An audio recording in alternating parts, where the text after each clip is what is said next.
Welcome. This is Tech P, and this is the podcast stable. He is. Cam, Eric, Cam, Kenny. You already know what time it is. Time to talk. It's time to talk. Hey man, I'm revved up today because I called for this. I called for this. I said, hey, we need to get on the podcast table. I watched a different podcast last night that contained Reggie Miller, Shaq, and two others. I don't know your names, but respect to you guys as well. Y'all had some decent points, and they had a very interesting conversation where I won't get into my perspective of it, but I thought it was a great thing to touch on. They gave their Mount Rushmore for the the top four basically power forwards of all time. And their list composed of, so they all had different lists, but then at the end, they all kind of pick from the list to create the group list. And their list was composed of Timmy Duncan, Karl Malone, and I want to say they ended up going Kevin Garnett, and I think at the very end they edged out Kevin McHale for Charles Barkley, and really Shaq and Reggie did not have Kevin McHale in their top four originally, but they edged him out at the end because they were like, oh, we forgot, and Charles always says how Kevin was such a problem, this, that, and the other, and so. For me, I was like, this is a very interesting conversation. I won't say exactly what my perspective is on it. I want to get the raw, fresh reaction from Tech P, from him to say, okay, are your top four power forwards in your mind, and get a little list and maybe a reaction to that list. I would say my first thoughts. First off, up until just a short time ago, I would call myself a Dallas Mavericks fan. And so I start off by saying that because I watched the career of the Diggler. The let me get into the I gotta move all the way over this way in the screen, and then I gotta fade back this way. And then this is me emulating the statue in front of the American Airlines Center in downtown Dallas, right off of Nowitzki Way. And, without getting distracted about any other kind of sentiment that I have, just really staying on topic here. Any conversation amongst more than one person where we're talking all-time great power forwards and that name is not in a discussion, I almost kind of invalidate those people. We all have our unconscious bias. And I've said for years that, if Dirk Nowitzki had brown skin, that he would be maybe heralded as the same way as a KD. KD, in my estimate, is Dirk 2.0. He took Dirk's game and added the outside to it, the face up from beyond the 3-point, and it really, kind of in time, it made sense, especially when you think about where KD started his game playing at the elbow and that mid range and really being lethal there. Of course, yes, he could run that sideline there in OKC and face up, but he really did some work, and you could tell they had studied the Diggler, the great Dirk Nowitzki. And so, I got to start there. For me, when it comes to the greatest power forwards of all time, admitting that I don't even want to call myself a homer, but I did watch a ton of Dallas Mavericks basketball, and what Dirk did coming into the league as an unknown, being traded in the draft for Robert Tractor Traylor, who was coming out of Michigan, And at the time, a bunch of people knew who he was. I remember people saying, we don't know what Donnie and Don Nelson are doing here. And on the squad already, I think he and Steve Nash arrived around the same time. I believe Michael Finley was already here, came shortly thereafter. And those were people who had already established names, not just in the NBA, but in college basketball as well. And what he did was he made those other guys become second and third tier on that team, because Dirk's talent and his just ability to play the game and be a game changer at that size, we had never seen before. We had never seen before at that time. And so I believe that Dirk revolutionized the position. And now we see, everybody who's 6'10", there's nobody banging in the paint anymore. I think Dirk was one of the first to do it in that way. And he still played with those, played against Karl Malone, played against KG, played against, all of those, Charles Barkley. He played against them. And you go ask any of them about his championship run in 2011, and many of them will tell you that it was the toughest run of any superstar during that era. To have done it in Dallas without having to shift around and go to a different team, to understand that the Dallas Mavericks have not ever had a free agent max player to choose to go to Dallas. Let me say that again. LeBron left Cleveland and chose to go to Miami and sign a max deal. Dallas has never had and did not have during Dirk's era a single max level contract to come and join alongside of Dirk to pursue a championship. And he won in 2011 and was robbed in 2006 by David Stern, who was looking to teach Mark Cuban a lesson. And so in my book, Dirk has two, maybe even three if you look at 2007 when they were eliminated by the Golden State Warriors, and the hack of Dirk with the cowbells. And I mean, it was just unbelievable what Ridiculous. they were able to get away with in that series.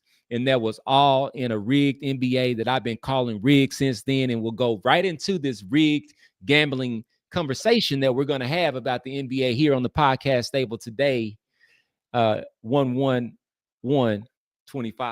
And so, greatest power force of all time, Dirk's going on my list. We can talk KG. We can talk Charles if we want. Undersized.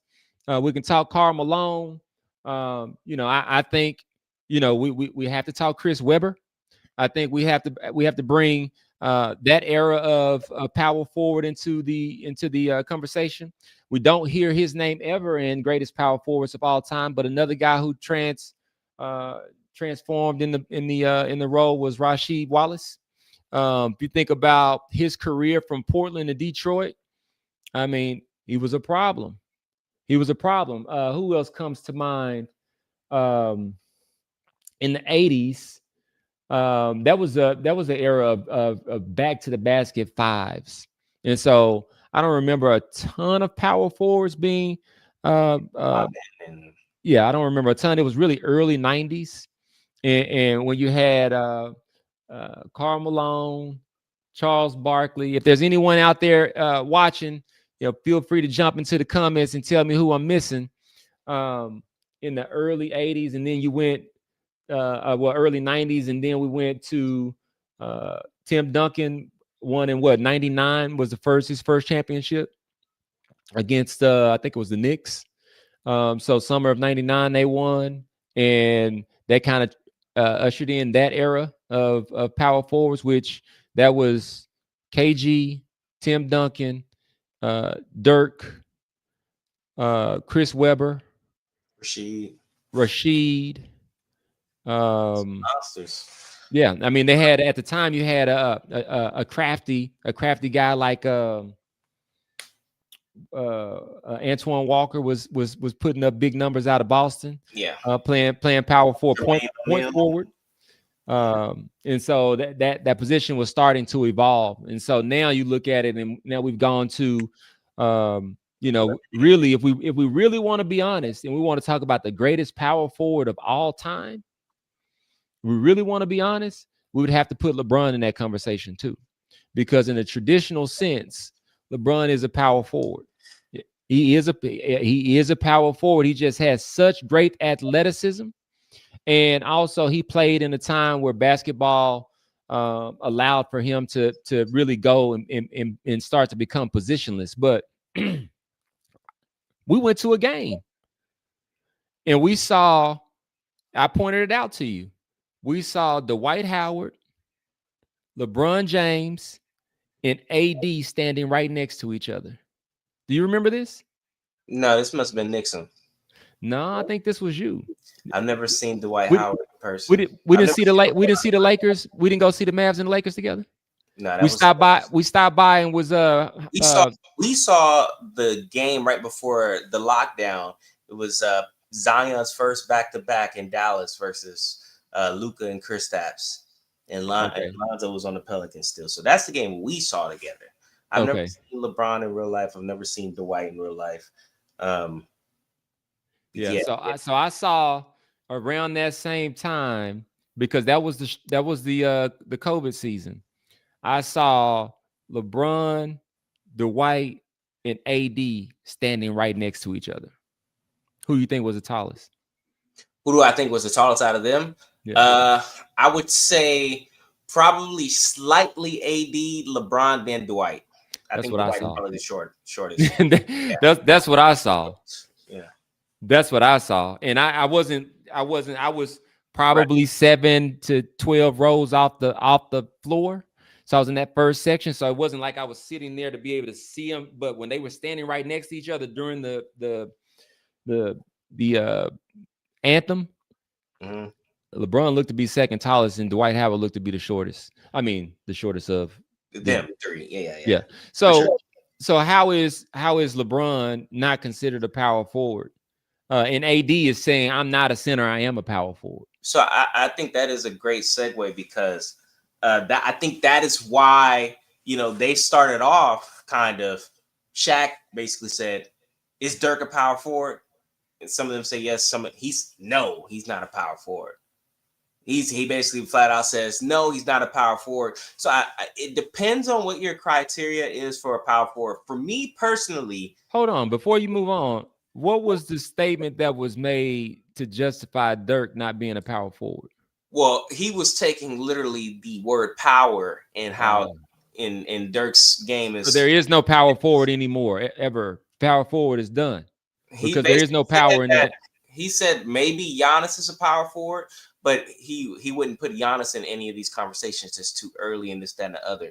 So it all depends on the perspective of the person and what their criteria is. And for me personally, and this is why I wouldn't consider LeBron or KD power forwards, even though they meet the height requirements.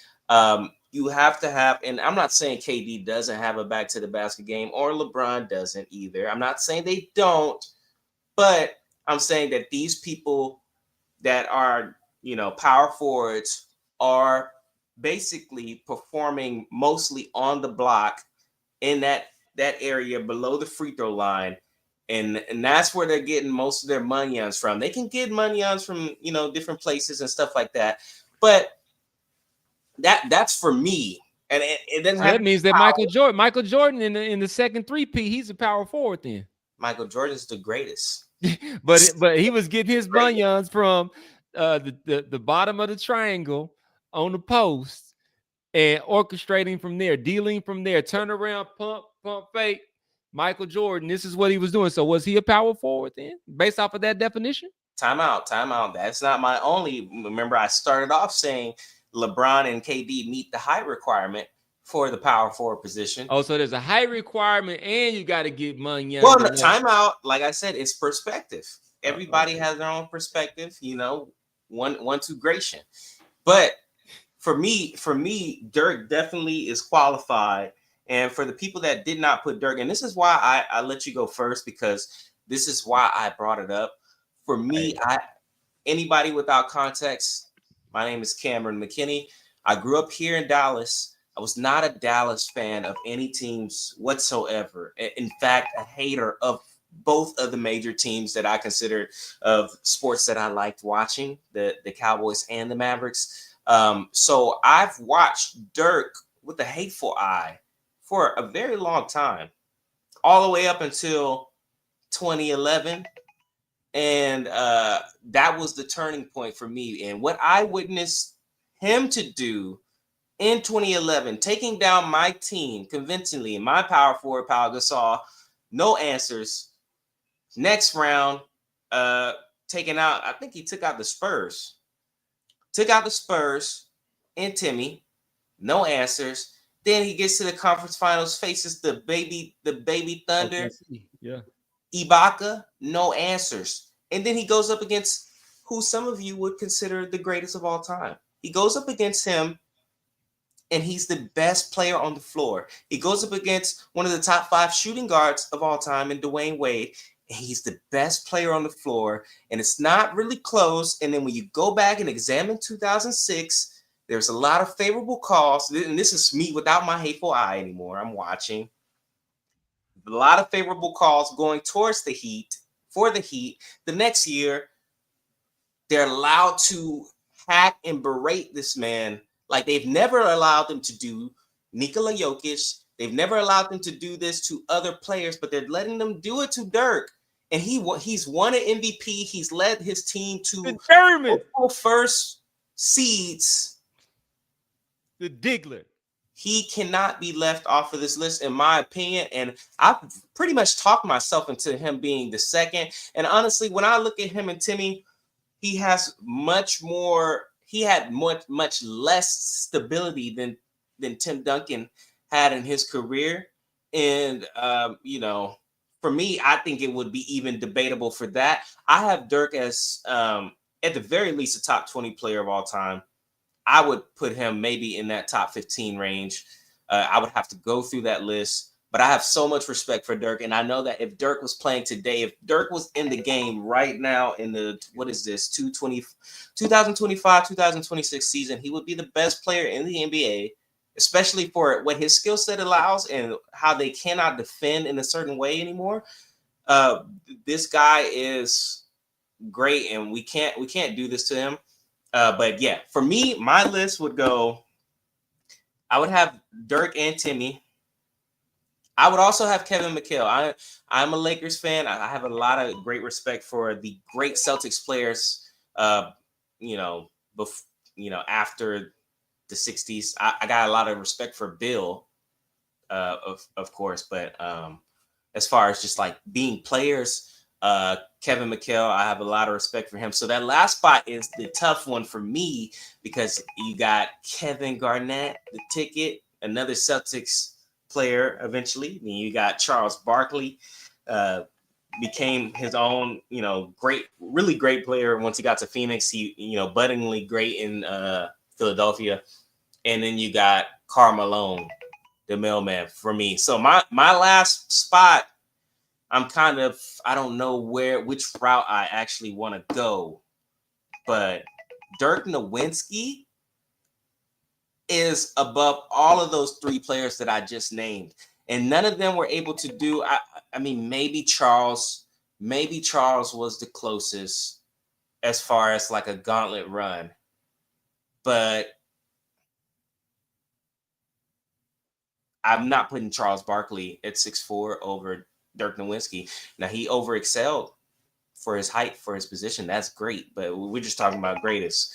If you add height, maybe that's like saying if Kyrie was 6'6", Kyrie is 6'6", is one of the greatest shooting guards of all time. Yeah, I don't want to. Charles Barkley, when I think back, his career during that time, it was much like the narrative on him was much like it would have been if Zion would have been less injured, but still struggled with the weight issues.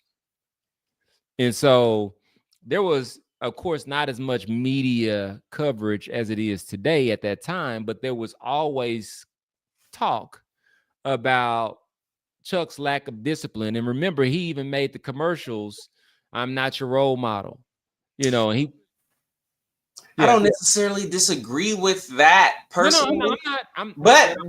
but those are great points, which is why I can't, because if Chuck had the discipline, see, exactly. here's where I struggle with the three players. So for me, I'm not a longevity guy. I'm a peak guy. What did you do at the peak of your powers? If your longevity is your peak, what did you do with in your longevity? So like when I go for peaks, I favor him over Carl. Now, obviously, to me, at least on the surface level, Carl is much more disciplined when it comes to playing basketball than Charles Barkley, and making sure that he's in the right weight and this, that, and the other. And that's where KG kind of comes into the middle of those. So I struggle with those three for sure. But yeah, that's a great point, and that's why I don't choose Charles outright as my fourth, because I know that you know round mound or rebound, that was a real nickname for a real reason. I gotta throw another power forward out there, straight out of Oak Cliff, South Oak Cliff, the Worm. That's what he was called on the front end of his career. Dennis Rodman. Oh Uh, yeah, they talk about him too. yeah, They and talk about him. so the impact that he could have on the game without scoring, when he could score, but he would just decide that he was going to go and take over from a defensive and offensive rebounding perspective and psychological, um, you know, game understanding of the game. And so Dennis Rodman, although not a leader in points, but in every other category, and to have done it across two different dynasties, if you will, in two different places, on the beginning of his career and then on the tail end of his career, Dennis Rodman would have to be straight out of Oak Cliff, Yeah, South Oak Cliff. We have to bring the Worm into the conversation. no, for sure. Golden Bear, let me just make it clear. Golden Bear, Dennis Rodman. Yeah, they brought him in for sure, and I thought about it. But normally Shaq is not that convincing. But I look, these other guys were so great as in the starring role. Um, Oh yeah, no, I don't think he's in the top four in that yeah, conversation, but yeah, we no, have no, to, he's the definitely name an has to honorable come up. mention. But He's I can definitely an tell honorable you mention. what I'm saying is anyone who is not Dirk Nowitzki is not flowing off Dirk. Yeah, yeah, yeah. And If I'll it, say this: Dennis is really probably the reason why I can't pick Carl like outright for the fourth spot, because Carl is way under his averages in those final series versus the Bulls, and so he's a dominant presence. For me, you can't let nobody stop you, no matter how great they are, to be in this conversation, because the other players are so great. The Dirk Nowinskis are so great. The Timmy Duncans is so great. And then who's my third? Kevin McHale. I can't put you in there if somebody just right outright. Now, Carmelo could still make my fourth spot. He really could. But because of Dennis Rodman, what he did on those Bulls teams to Carmelo, that's why I'm hesitant with him. I have my reasons with Charles, and KG is kind of in that medium for me. So, do you have a? Did you say you're four? so my four would be Dirk. I'm going I'm going Chris Webber. Mm.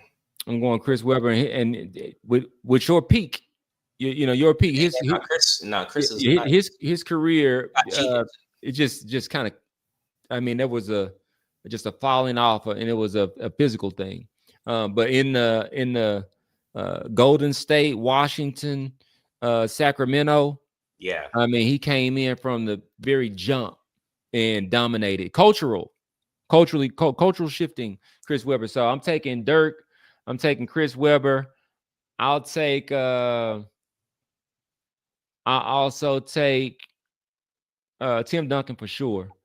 And then in that fourth spot, I'm going to go with, if we're going to use their power below the 3-point line, Um, guess I got to go with KG. Yeah, that's not a bad list. Chris, I mean, honestly, Chris, if not for some favorable calls for the Shaq and Kobe Lakers, is sitting with one of the greatest runs to the finals and most likely winning that finals as well. So yeah, that's not a bad pick. Shout out to Chris Webber.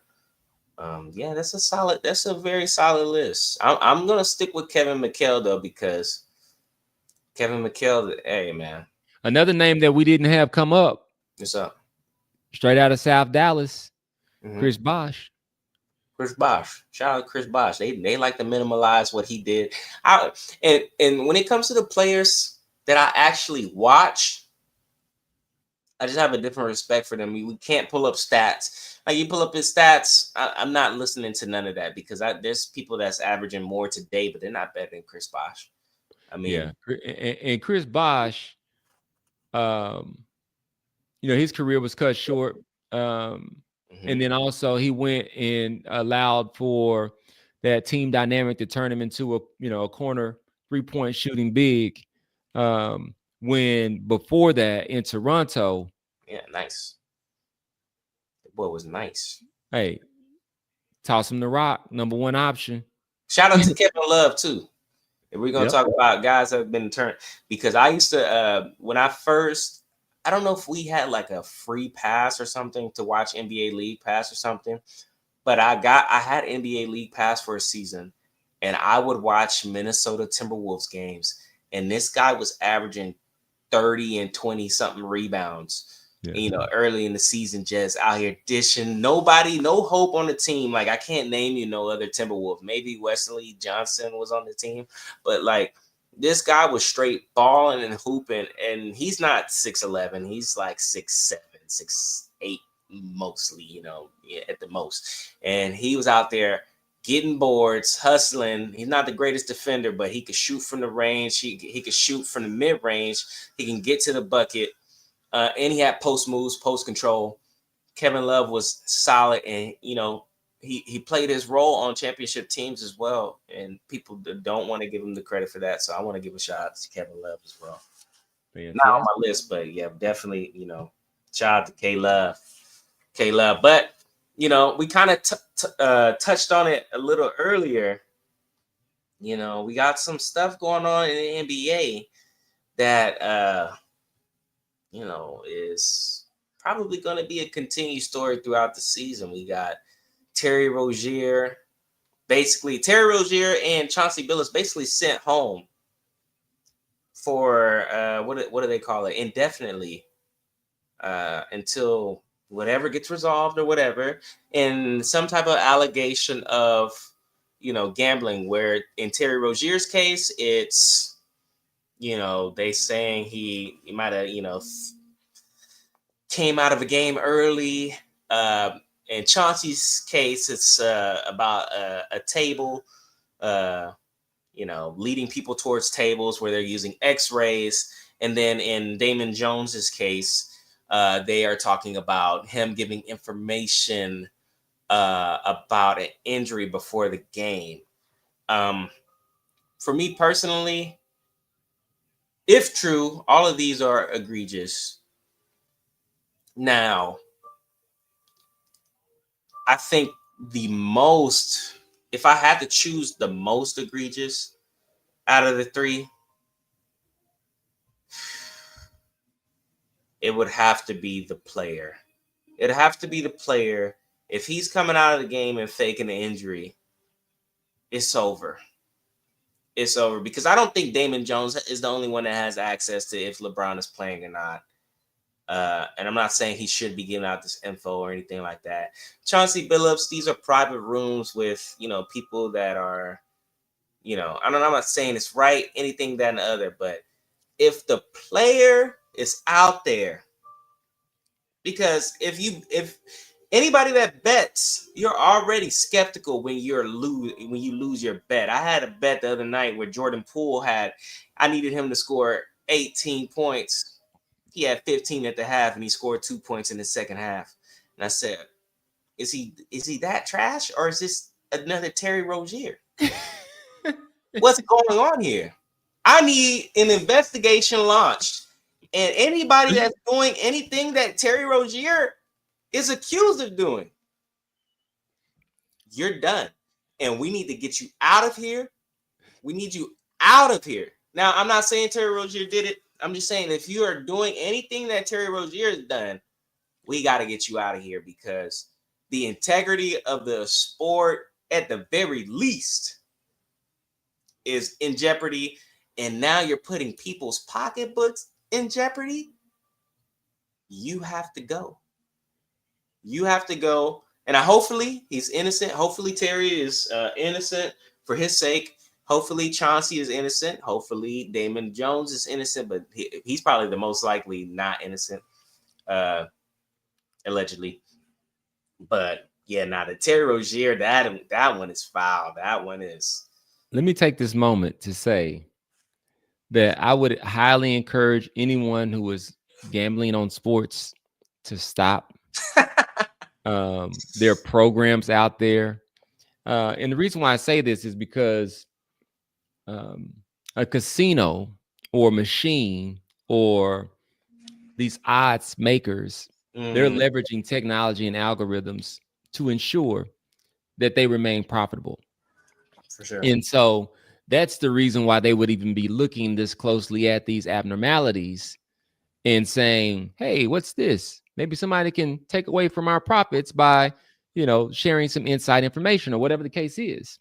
Now, we also have to know that they also have the power to look the other way in certain cases as well. So there was a similar type of probe into Shohei Ohtani, in which there was $16 million, I believe, of transactions that had something to go. And I believe he's going to be starting in Game 7 tonight for the Dodgers. And so, in a situation like that, there's a lot of incentive to make different decisions. And now we're getting into this area where when you're able to, get into an area of darkness, meaning that these things can't be seen in the light, is not a transparent situation, then you are at the mercy of that system. And so all of these brothers, they have that in common. They all share some similarities. They should take a look at themselves and say, this really wasn't my plan when I made whatever decision that I made. However, it is not something that I could talk openly about. And so in scenarios where you find yourself participating in things that you can't speak openly about, then you have to know that there's a greater risk. And you're also providing leverage to someone else. I mean, I've heard that folks like P. Diddy and Jeffrey Epstein and those types of folks, they were very valuable to some people because of the content they would create that could, and how it could be used as leverage against other important people who are powerful. And so to me, what that says is I never want to be caught participating or doing something that I can't say out loud. And so that is the case. Not for sure. Not for sure. And that's what I would tell people. Like, hey, look, understand where you're at. Everybody that's saying they're only reporting on the black man and not the mob that's suspected to be a part of this, the Italian mafia or whoever. Listen, first off, if they even showed their faces, most likely you wouldn't know their names, but that part is not important. The part that is important is that for the most part, the people like Chauncey and Terry and Damon Jones, they're going to be the most scrutinized. Always. We've seen this repeatedly over and over again. You're going to be the most scrutinized. And you should advise anybody who looks like them that, hey, you're going to be the most scrutinized. he should just not be involved in these type of things. And I'm Thank you. not That's I'm not holding no judgment because I don't know any of the dealings. I don't know if it's true or not. But what I would advise anybody, what I would advise, let's just say my little brother, because I don't have any siblings. Hey, look, if you are in a situation like this, you will be the most scrutinized. It's best to just not even be involved, anyways, and let them figure that out on that side and stay in the light. So, in the light. Stay in the light. Stay in the light and don't gamble. Don't gamble. And I'm gonna tell you why you don't gamble. Because there was actually this one situation to where I need to look it up and get the particulars about this, but it was about I think the Texas lottery going bankrupt because some foreigners came here and they bought up a bunch of old ticket machines or something like that. Whatever they did, they ran a scam and they had an algorithm to figure out what were the possibilities of this lotto number. And they printed off all these tickets, they paid for all the tickets, and they won the lottery.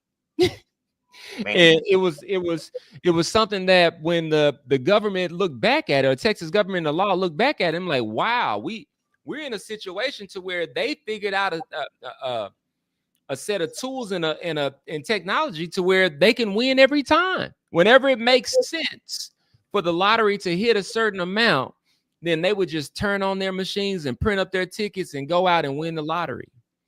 And so it's nothing more than a system that's being used against us, and assuming that you only have enough dollars to play, you know, $7, and then all of the tickets are in.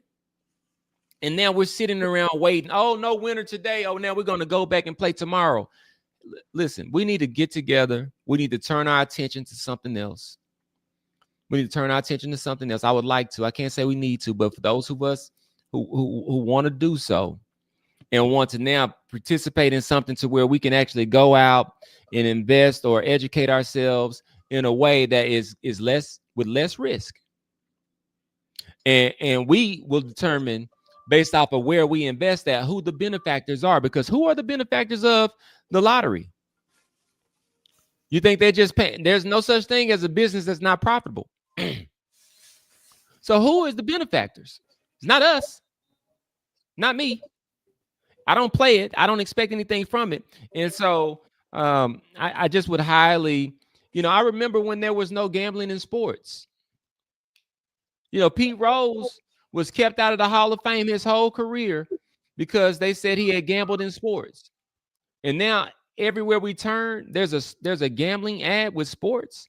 In fact, I think this week they just made it legal for college athletes to bet on sports. And they didn't say like, oh yeah, it's gonna be legal, and then next year they can do it. We're legalizing it now, and then next year they can do it. No, they say like in 2 days. Yeah, you guys can go ahead and start betting in 2 days. And so you gotta figure out and see that now these college athletes are getting an influx in dollars from NIL, and now all of a sudden they are allowed to gamble in sports. Now, you cannot gamble or place a game. Well, my assumption, you can answer me this question, Camara. Can you place an anonymous bid? As far as Texas goes, you have to have an account, and because you can't do straight up bets, you have to do parlays. So you have to couple picks together, and you have to have an account. And they have to know who you are, right? They have to know who you are. And so when you go in to fill out the account, you got to give them all of your information, right? You have to give them like your email. Okay, so they can start using this type of data to now profile you and determine what your odds are going to be based off of who you are. This is how it could be used. This is not me making up some type of scenario. I'm just saying this is how it could be used. Yeah, for sure. And so this is not, again, this is a business being set up for them to profit and for you to lose.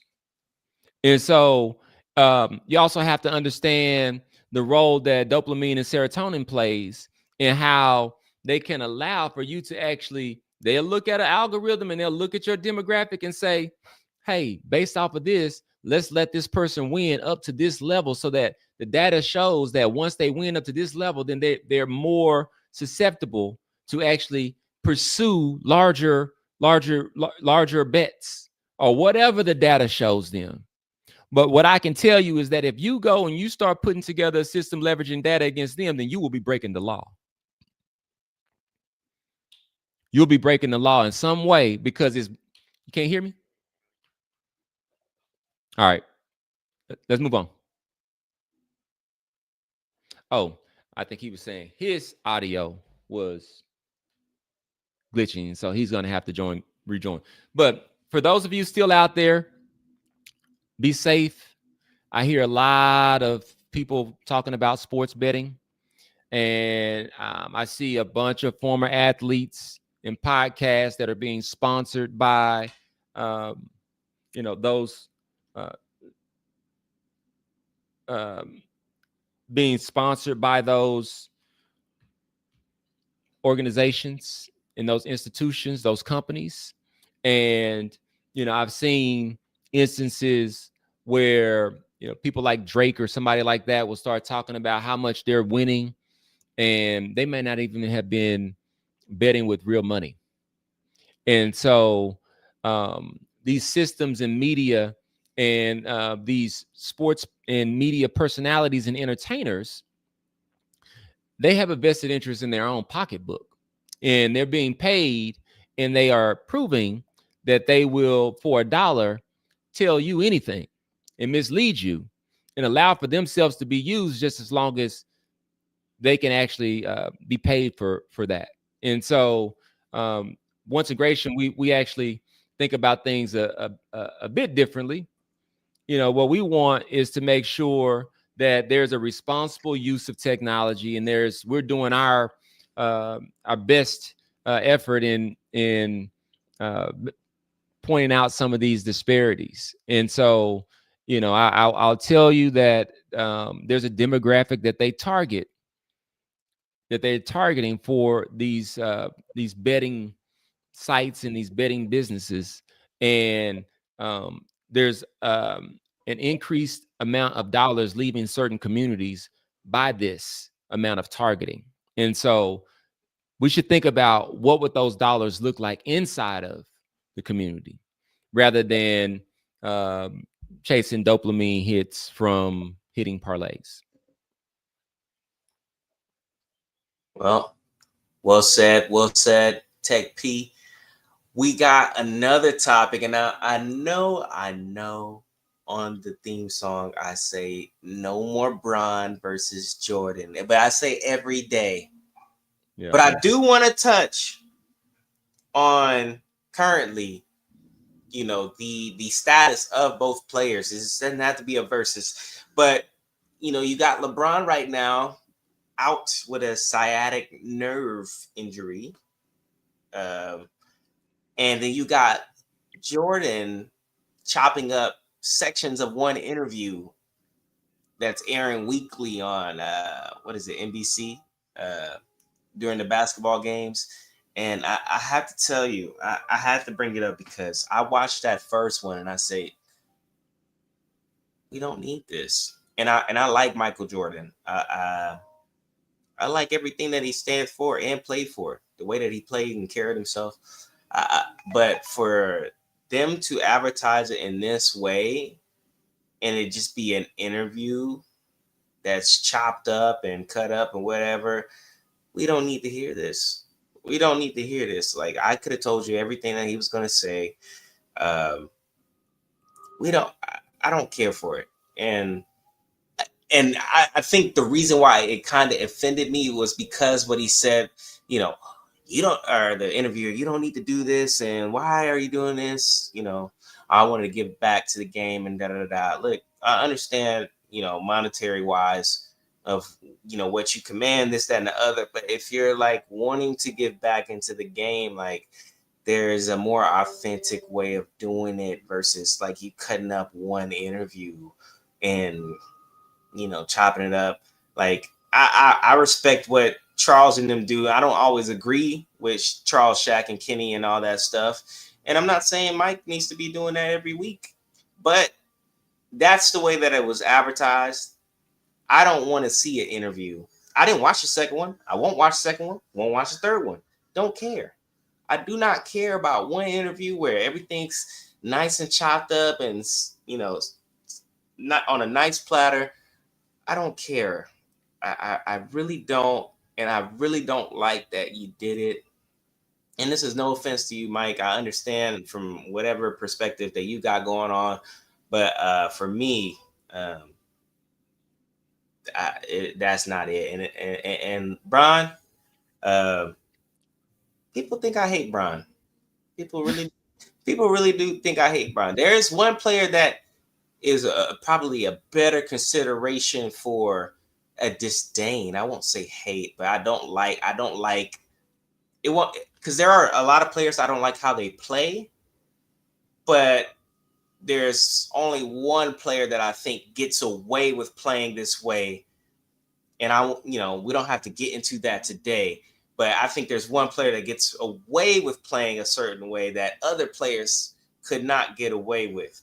But I don't have any hate towards LeBron James. Now, what's going on right now, Lakers fans? I told you. I told you. I told you. I told you. I told you. This is just his. I don't want to say anything too demeaning. This is just natural. This is natural. This is what you should have expected.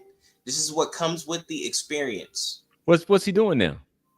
He's out with a sciatic nerve injury. AD is out with some kind of No, calf strain. but LeBron, this is allegedly. Everything that I'm saying is alleged. Clutch. Everything that I'm saying is alleged. Are they both clutch, right? Yeah, but AD is actually probably hurt. He has the injury history. We just heard again. LeBron is holding out. Holding out for what? He's holding out, allegedly upset that Luka was chosen over him. And text mom and ask her. You know what? I watched the Lakers the other night. I watched them without Luka and AR out there hitting game winners, Willing and Dylan. You watched him last night? I did not watch last night. There's a player that I do not like to watch, and I won't name them. But they got a win last night, I believe. But they don't need LeBron James. They don't need. Did you see Luka last night? I don't watch that player. I don't watch that player. You caught me. I don't watch that player. He gets away with so much stuff. He is James Harden with a different skin tone. And he gets away with playing a certain style that people do not normally respect because he looks a certain way. He is Justin Herbert of the NFL. He hasn't won anything, and he gets the praise like he has. And I'm tired of it. I don't want to talk about him. You're looking at the 2025-2026 NBA MVP. They've been saying that for 5 years. He's been the front runner for at least 4 years, and he's not won it. He has not won it. Hey. Now, look, he might be in better shape this season. It would be great if he wins the award because you've been projected to win this award for about 4 years, and you haven't done it. Hey, listen, I'll tell you what. We would love it. He's averaging, I believe he's averaging 44 a game this year. Yeah, that's cool, bro. But when I like certain types of players. So I'm not going to be biased. I didn't like how James Harden played. I wasn't a fan of James Harden. I wouldn't tell you he was not talented. I'm not a fan of how he plays. I'm not a fan of Shai Gilgeous of how he plays. I'm not a fan of anybody who is trying to manipulate the game offensively to get to the free throw line and get people in foul trouble. I'm not a fan of that. And there's other things that I'm not a fan of, but that's basically the base criteria of why I don't like those certain type of players. They're on that same group. It's just that SGA and James Harden, they're not getting that same benefit of the doubt that this guy is because of. Are you kidding me? One thing, he's a Justin Herbert of the NBA. He's the Justin Herbert. And at least Justin Herbert comes in shape every year. I can't say the same for this guy. Yeah, we'll have this conversation. Mm-hmm. Try to stay off. Yeah, we'll have this conversation at a later date. But Luka did have another 40 piece last night. And so Lakers did get a win. And LeBron did not play. And LeBron has not played. It's not the first time that LeBron has, kind of dictated when he was going to play. This is the first time that LeBron didn't get an extension when he wanted one, though. And so it does seem like a little bit of retribution, or I'm going to respond a different way. It can be perceived that way, but that would be him being human and being like any other athlete that is now going to protect himself or use whatever mechanisms he can or she can in that situation. So that's what I see from LeBron. I think it's more interesting when we talk about LeBron, how you now see other NBA players in the media, and you see other big media personalities now going after him. And so, for an example, you can easily find Stephen A. during that scuffle verbally that they had. What time are they talking about going? Okay, you can go. Yeah, so I did see where LeBron would say, I was talking about what you can find. You can find Stephen A. saying that if LeBron summons me to come from New York to LA for a sit-down conversation, he didn't have to approach me in person like that. I would have come from New York. I would have flown from New York to LA to have this conversation. And so he says that, but then at the same time, now he's sitting in front of cameras talking about how much he doesn't like LeBron. So what changed? You would not talk publicly about your disdain at that time, but today you will talk publicly about the disdain. I believe what happened is Stephen A. was told, say that. You're approved to say that now. In fact, we want you to say that now. And there have been other players that are saying that, hey, I said something about LeBron on a podcast before, and I got a phone call like, hey, watch out. You're having too much fun. You telling some cool stories, but leave LeBron out of it. So now you have the green light to actually tell the truth about it. Why now? Why now? And so this goes back to this rigging, if you will, or this underworld that's running whatever narratives are acceptable. And I believe what we're witnessing is the NBA saying that, LeBron, you're no longer our king. Oh yeah, it's over. Yeah, you're no longer our king. It's over.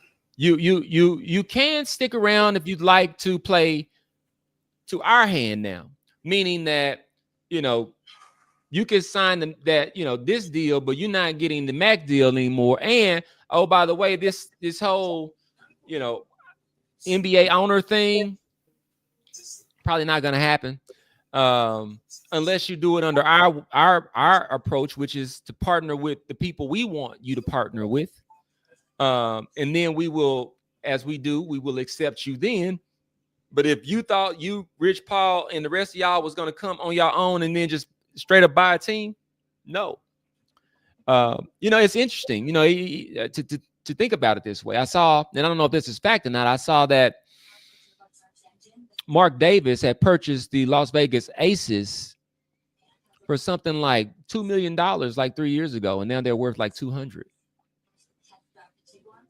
And you're like, man, the WNBA team? Yeah. 200. Look it up. Let me look it up real quick. I saw something about Mark Davis's investment into Vegas Aces and the current value. Yeah, so I saw that, and it said to me, in order to get an NBA franchise going forward, it's going to be 310. Told you. How much did he pay for it? Says $2 million. They have to stop this. $2 million in 2021 is worth $310 million today. That's cap. And I like Asia Wilson. Yeah, I'm just saying, like, man, that what a hell of an investment. Well, I mean, how did he get that opportunity? Why him? Well, it's because that's who they accepted. That's who they accepted. And so that's how that system works. That's it's who they accept to be able to be coming into this group, and then it's almost like a crowning, if you will. And so there was some talks of LeBron maybe starting another league, and I think that's what really put them to the point where they said it's time to dethrone, it's time to deplatform this guy, because we don't need him going and leaving here and taking whatever he has and now going to go start another league to compete with us. And Ice Cube can speak to how they will respond if you ever come to compete in that area with them. And so I think that's what we're witnessing with LeBron. Of course, these are just my thoughts, and so I could be wrong. Pick you guys up. I don't even know if I'm gonna be here around 6. I can't Yeah, speak for you. nah, LeBron, man. Yeah, There that was there was situation. who was the other one that we were supposed to talk about? It was LeBron and then Michael. Michael. I think that MJ. I think that MJ, and I want to be as respectful as I can with this. I think that he comes from a different era. And it was an era where they allowed for him to dictate what his overall narrative was going to be. And when the narrative couldn't be allegedly spotless for him, then he took some time off, went to go do something else until it could have been, till it was better. And I wasn't a fan of what he did with The Last Dance. Wasn't a fan of what he did with The Last Dance. It's I'm in media. Media is it's something that can be used to manipulate if done with the wrong spirit. And so you saw the fallout of The Last Dance. You saw people like Scottie Pippen, who we would think these are great friends, great teammates, or whatever the case is, come to find out they're not. And so, why would Michael tell a story a certain way? Well, him and Scottie aren't friends, which means that why would he tell the story of, well, that person he is a friend with? And so it now comes to a point where he can just say whatever, and because he can get more eyeballs, because those people who he bows his head to and he's played and they allowed to profit off of him for so long will now accept him and his narrative before they will accept the truth. And so I don't believe that Michael Jordan has any incentive to tell the entire truth. I think he has incentives to tell his truth. And so that's the reason why I don't watch. Now, as far as the narrative around Michael Jordan joining, and really all they did was tape one conversation and then cut it up, and then they're gonna put it out every week, and they're gonna social media clip us with one Michael Jordan interview. That's on NBC. That's on NBC. They were the ones who decided to position it that way. I haven't seen any of it. And so I don't plan to see it. I've seen it like in passing on social media. I don't even turn the volume up to hear it, because I don't believe that he's going to say anything that is not a Insightful. version of not a version of his truth. Nothing. Now I will stop you, or I don't want to say stop you. I'll make 2 points regarding both LeBron and MJ. Kind of similar to both of my points. For the MJ point, actually, I'll do the LeBron point first. I think the things about LeBron kind of go back to our conversation about Kevin Durant, and how yes, Kevin Durant is good at leveraging his availability and all that stuff, but I do think that certain organizations and people have a high respect of Kevin Durant's integrity and commitment to teams versus LeBron, his willingness to take over the team, strong arm you, and now it's coming towards the end, and it's like, well, I remember how you treated us. I remember how you treated us when you got here, this, that, and the other. And So that I kind of want to touch on that because that was Russ kind of was saying something very similar to that too, by the way. was that. Said, are you referencing what Russ said? I mean, if you knew kind of who LeBron James was and kind of who Russ was from the outside looking in, I don't know these people.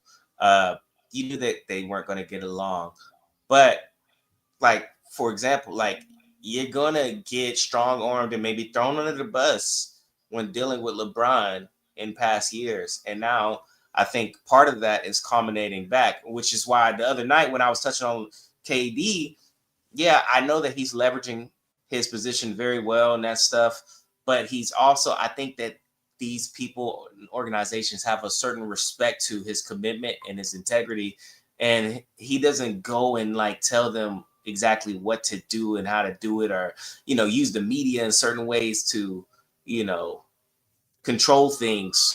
And I think that's kind of part of what's been going on LeBron. um, and then also back to the MJ point, uh, Mike didn't make the first. Scottie Pippen for years has been going at Mike way before the last dance. This is way before COVID. Back and forth. Now, like some days it's like Michael Jordan wasn't this great teammate, this, that, and the other, da da da. And then sometimes it would be like he's the greatest. Like he was very I, I don't want to say that. That might sound demeaning, but he was always targeting Mike, and then he'll come back and he'll say something great about Mike on a different time. He said LeBron was better, right? Yeah, he said LeBron was better. He said Kareem was better. He said that Mike wasn't, Is this. there anything wrong with him having that as an opinion? No, I don't think so. But I don't. When I watched The Last Dance, there wasn't anything in there that wasn't not factual. Yes, There there's was plenty in nothing, there that was not factual. huh? You didn't hear any opinion. You didn't hear any opinions in the Last Dance. There was nothing about what Scottie Pippen did that was not factual in The Last Dance. For me, it was nothing not factual. So there's no such thing as factual for me. And then the statement of not factual means that's also saying there are no opinions present in the Last Dance. Is that the statement that you're making? Everything in The Last Dance about Scottie Pippen is factual. And so you're saying there's no opinions about Scottie Pippen in the Last Dance. I would have to rewatch The Last Dance to say if there's an opinion or not. But when I watched it, everything in The Last Dance about Scottie Pippen is factual. And I really don't think it's opinion. I think it was more of like his his performances and his timeline being brought into the social media era that was kind of a little disheartening for him, especially when you can potentially cut these things out. But for me, like he had been going back and forth with him with the years, and this is not to cover up anything about the interview. I still stand on that. About I don't like this interview or anything about that going, but just particularly The Last Dance. Um, I think, and I don't look at Scotty any different way personally because I already, this is kind of already what I've known from him. I just seen it visually now. But that was just my 2 points, and they kind of connected versus like, hey, sometimes when you treat people a certain way, um, I don't think you should expect to be treated the greatest when you treat somebody the worst. Yeah, I don't. I can't speak on that. I can speak more so of someone in Michael Jordan's position deciding that he was going to create a piece of media and put it on a streaming platform. And of course, he gets to decide what stories are told about he and whoever else is a part of it. And so, and I don't believe Scotty was the only one. I think Horace Grant. Yeah, he was Uh, upset too. yeah, Horace Grant had, and these are pieces in that first three peat that were key pieces. And so um, for me, I'm all for truth. I'm all for the smoke. I'm one that if I can't say it, I'm going to express it. And the reason why you have to express it instead of saying it when you can't say it, because if you don't, it does something to your soul or your heart if you try to keep it in. And so I respect Horace Grant and Scottie Pippen for expressing themselves and being clear about it.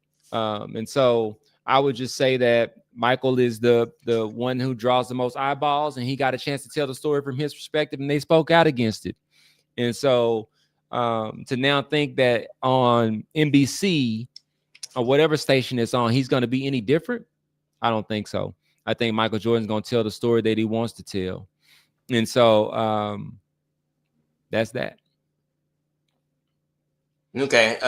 Now I will say that it's also really strategic for him because um, there's people who've never seen Michael Jordan play basketball that are as young as probably 5 or 6 years old that'll tell you that he's the greatest basketball player of all time, and that is strictly because of marketing and the media and the stories that continue to keep him alive, and so keep his legacy and perception of him in that way alive. And so being on the halftime or whatever he is now, being able to tell his narrative it goes into that, and so that's good for him. That's good for Nike. That's good for the league because now they have this living legend. That's not a martyr. This guy is still alive and hopefully has many, many, many, many, many more years to play that role for them. For sure, for sure. All right. Last little topic. We'll segue into what we're, you know, going to talk about tomorrow. We're going back to football. Going to review the return of who I believe has been the best quarterback in the league for the past few years. Lamar Jackson returned to action on Thursday night. They played the Miami Dolphins, and now someone has been fired. Someone has been fired. Uh, I'm not sure if that's the right person to be fired. Now, a lot of people have been, in an uproar about that, this, that, and the other. I will say, look, when it comes to jobs and employment, for the most part, if you don't quit, you probably get fired. Like, uh, it happens. He's been with the team since 2000. So, although maybe it's not the right person first to be fired, he had a good run. He had a good run. I'm not saying the Dolphins were anything incredible or anything like that, but I watched the game. The game, honestly, if there were certain calls that weren't called a certain way, the Dolphins were actually in that game. They really were. You had Tua had some long completions that were called back. They called a tripping on a guy who had, like, literally slipped and this, that, and the other. But man, the Dolphins, it's pretty much over for everybody on that team. The season is over, for sure. And maybe, Tua will be playing for his, to not be like a Daniel Jones or anything next year. And and I say Daniel Jones because there's a light there because Daniel Jones has transitioned to another team and they're playing great, but there's a flip side to it where you can become. Well, Ryan Fitzpatrick was successful as far as making money. So what I'm saying is he's going to be fighting to be whether a starting quarterback or a journeyman starting this upcoming season. And that's really if the Dolphins decide to keep him. It might be accelerated if they do not keep him. Mike McDaniels is still he's in the building somehow, even though he's kind of allowed all of this to happen. Um, and I don't want to blame Mike McDaniels. I think he's a good play caller, but hey, everybody wanted to hire young coaches. Everybody likes to follow trends. Not everybody can be Sean McVay in the Rams. Not everybody. I mean, even Kyle Shanahan, he doesn't really. they've been to some Super Bowls. Give them credit. I don't want to take away, but what I'm trying to say is following all these trends, like sometimes like let's like be original. And that's been my biggest thing about basketball. Everybody hasn't been original and it's everybody playing the same style, doing the same thing. Miami Dolphins, I advise when you do this reset, be original. You had a good coach before too, and he's still coaching a great defense in on Minnesota. I believe Brian Flores. Uh, they're done. They're done. Lamar Jackson's back. They're 3-5. Can they win the division? I think yes. The Steelers are 4-3. The Bengals are the Bengals.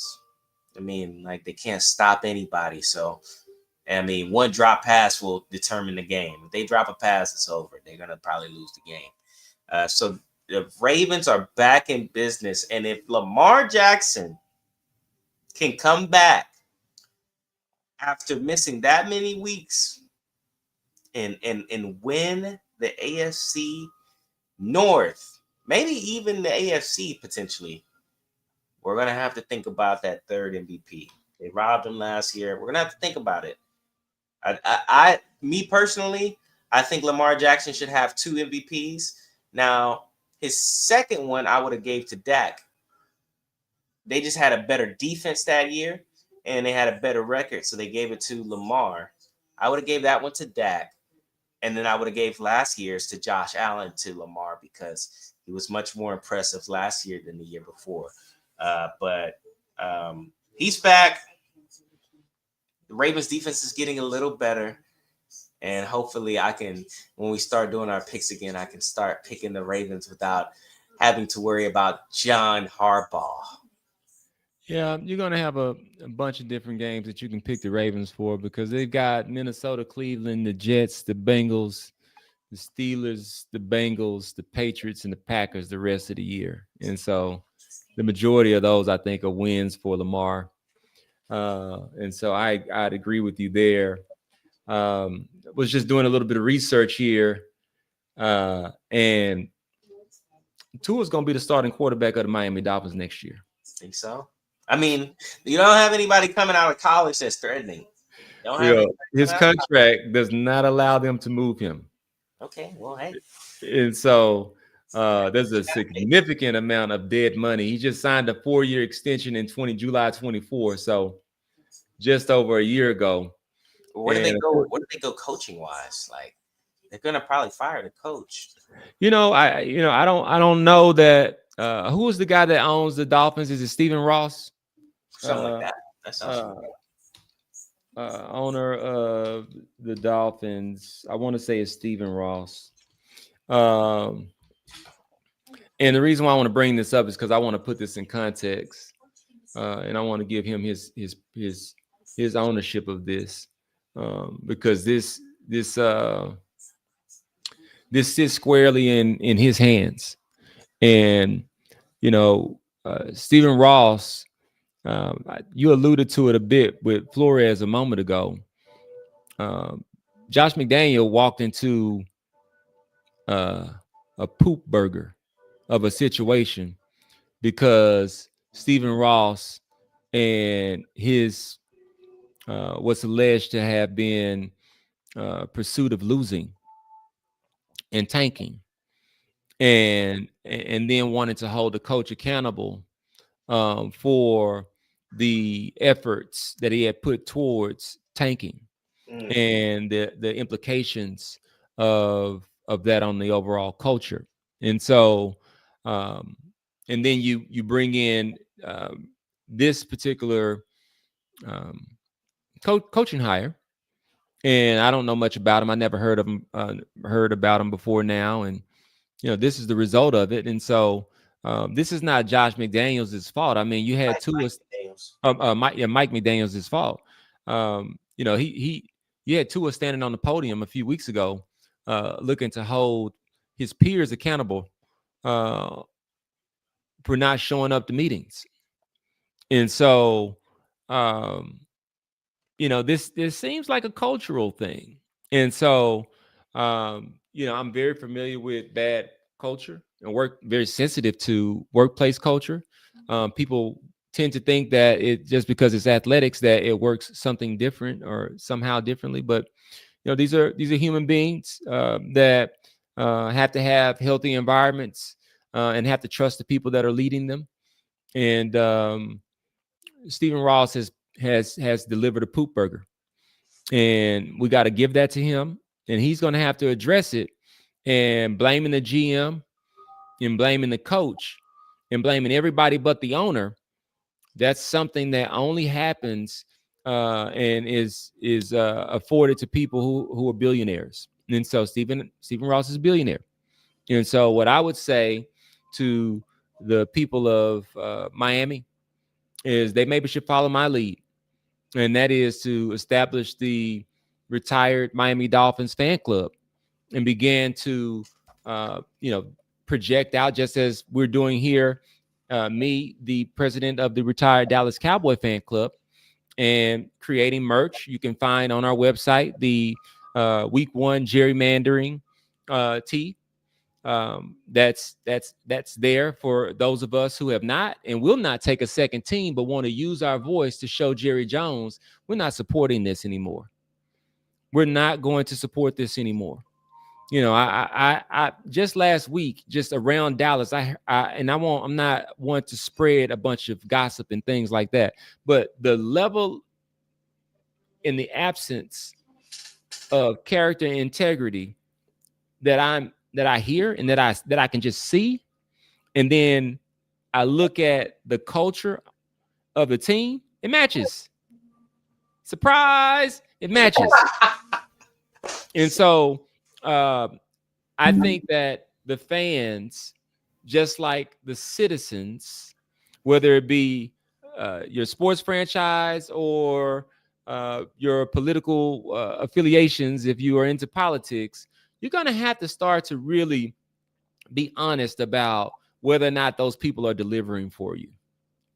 I think right now, it says that, there's a bunch of people went out and voted, and they voted.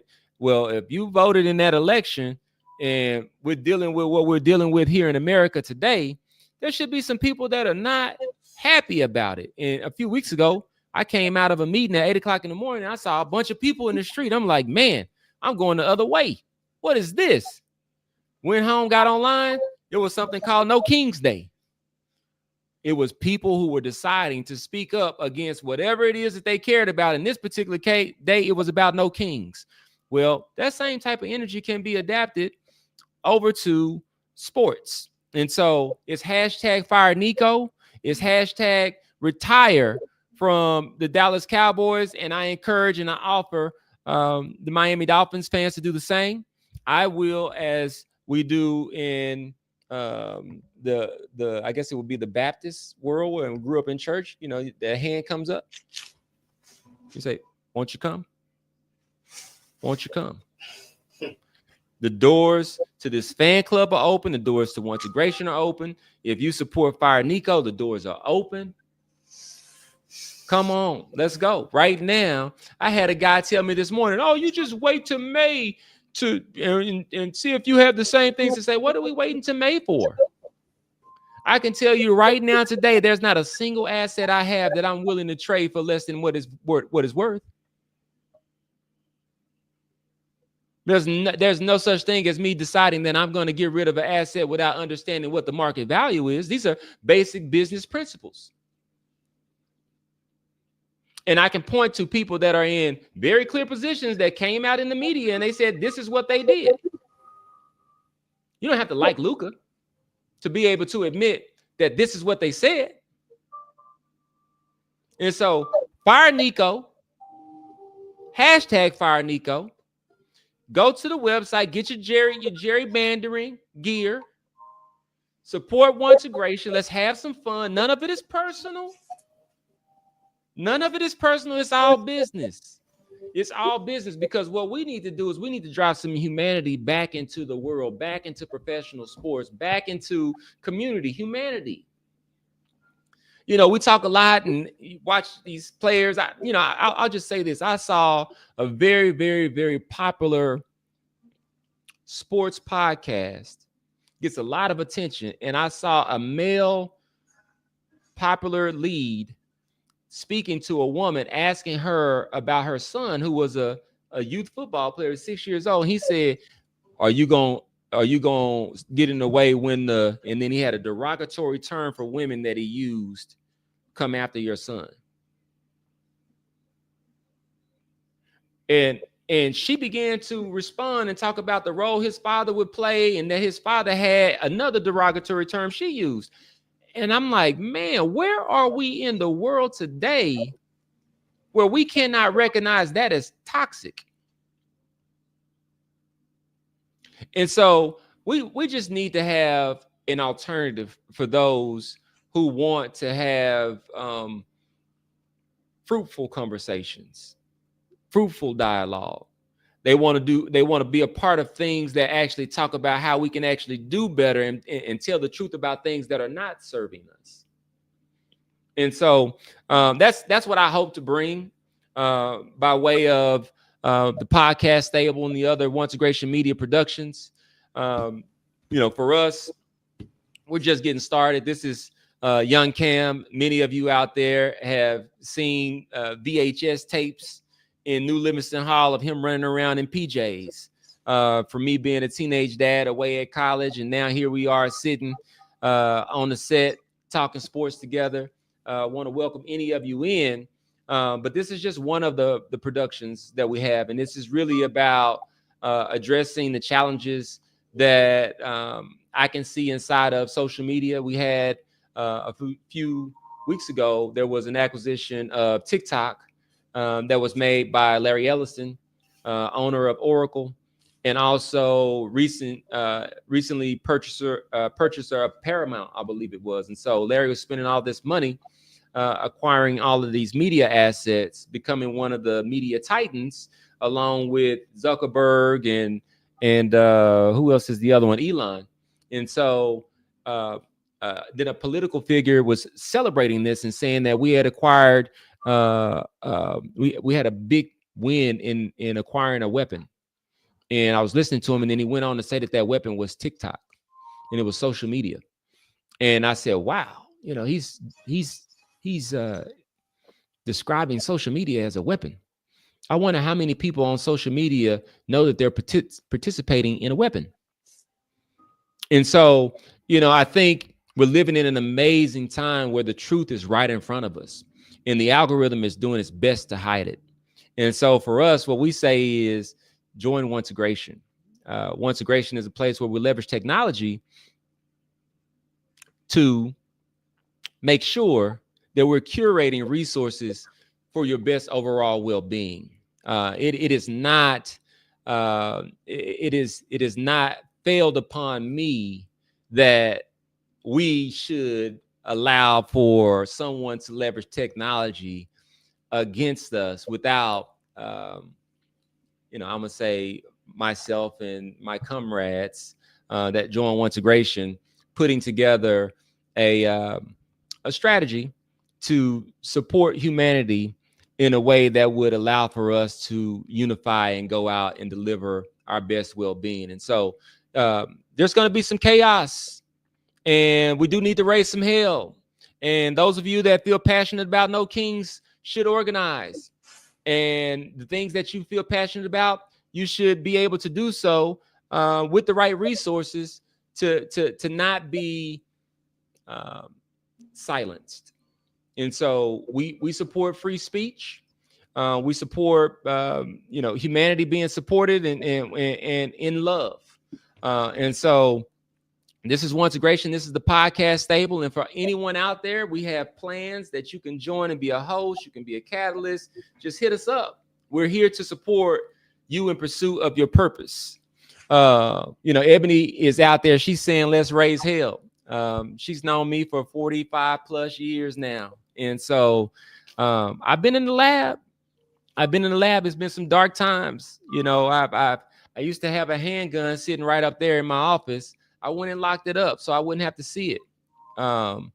It started to become somewhat of like, man, what would happen? Why do I keep noticing that? And there was no answers to a way out of the wilderness. It was only to go through it. And so here we are today, 1-1-1-2-5. I got my number one with me.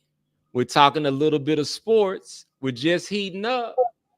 We're just heating up. And this is one integration. And so, again, check it out. Join. We want to see you here on screen with us. Yeah, We want to see you here on screen with us. Cam, go ahead, jump in. yeah. Come talk tomorrow. We'll probably be on. We're gonna talk some football. Maybe touch on. You know, we got some rappers suing each other again. Uh, you know, all types of stuff. And there's probably gonna be something that pops up tonight too. So definitely come and join us. Let's get the vibes right. You know, today is a great day to be great. Hey, listen. Um, what time we're joining? So tomorrow evening we'll be on. You can go to One Integration, check it out. You can leave comments, DMs, what you can expect from us in the future or the near future. This time next week, I plan to be on the yard, Fisk University homecoming Oh man. 2025. And there's some questions to be answered. I'm looking for all alum that have an opinion about the gymnastics program. You know, I've been trying to figure out if this is something we want to keep around or if this is something we don't want around.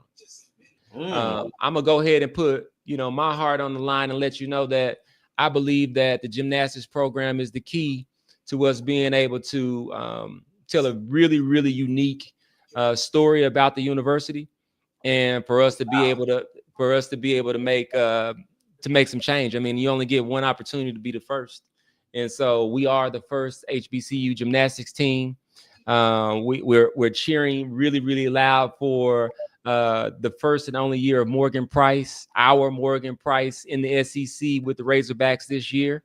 And we have 12 wonderful, amazing gymnasts there on the Fisk University team. And so next week on the yard, we're going to be looking to hear from alum, because if it's not what the alum want, then it should not happen.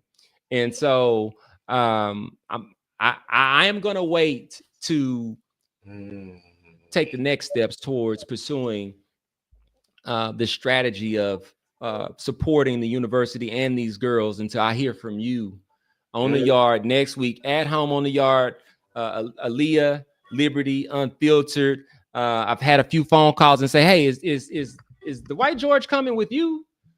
The White George is coming with me, and so that answers that question. We're gonna have some fun, and I'm looking forward to it. Man, Nashville, Tennessee, stand up. Yes, sir. Yes, sir. Oh man, Homecoming, Tech Pete. Yes, sir. So, Man.